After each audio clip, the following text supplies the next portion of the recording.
Isang mapagpalang hapon sa inyo lahat, lalong-lalo na sa mga baguhan na angler dyan. Shout out! So ngayon, papakita ko sa inyo kung paano ako mag-spool ng aking braided line. So, yung easy way, yung pinakamadali and reliable. So, ang kailangan natin, meron ako ditong Penn Fierce 3 Reel 5000 series from Good Catch Fishing Body Manila. So ayan. So at syempre yung braided line na ikakabit natin dito sa reel na to. Sa ito rin gagamit tayo ng fishing pliers para mag-cut ng mga at syempre yung rod nakakabitan natin sa pag i-spool.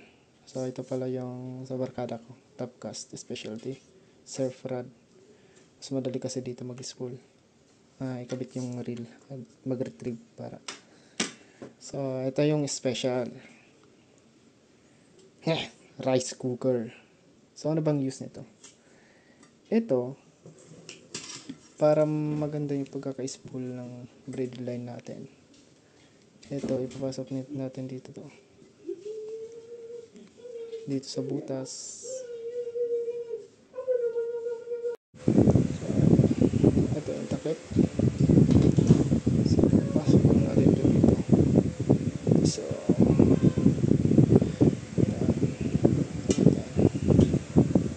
ito yung easy way.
yung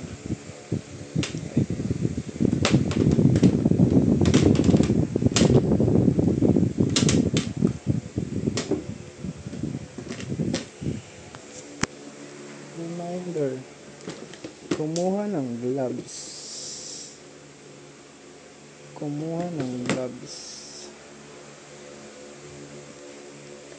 before ka mag spool kasi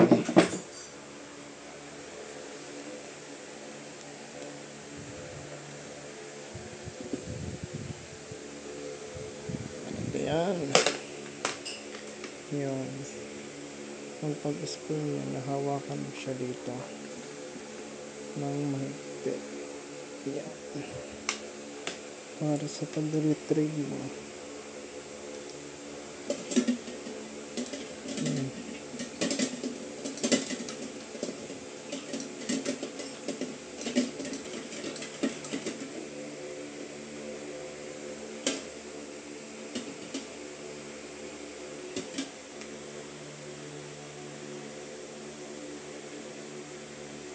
Tama yung spool.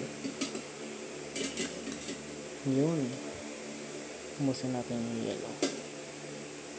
Ito tayo.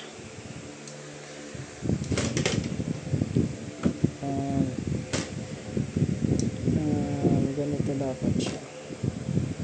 Hindi siya over-spool at hindi din less spool.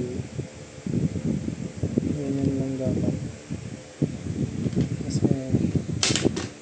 Then cut na natin dito sa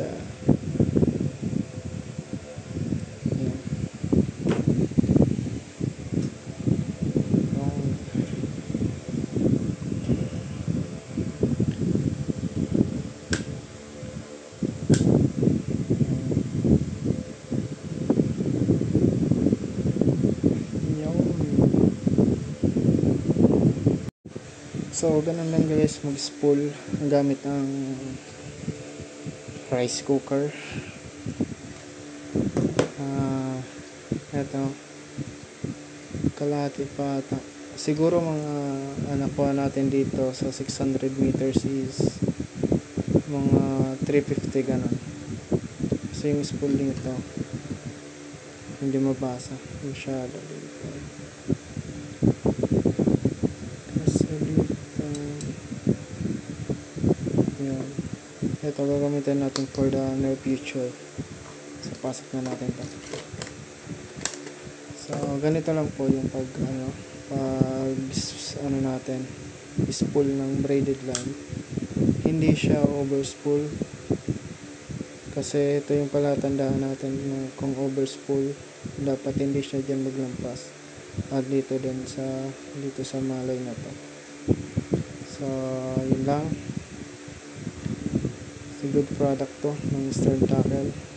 So ito talaga yung ginagamit ko na kahit na naka 45 pounds tayong linya sobrang nipis.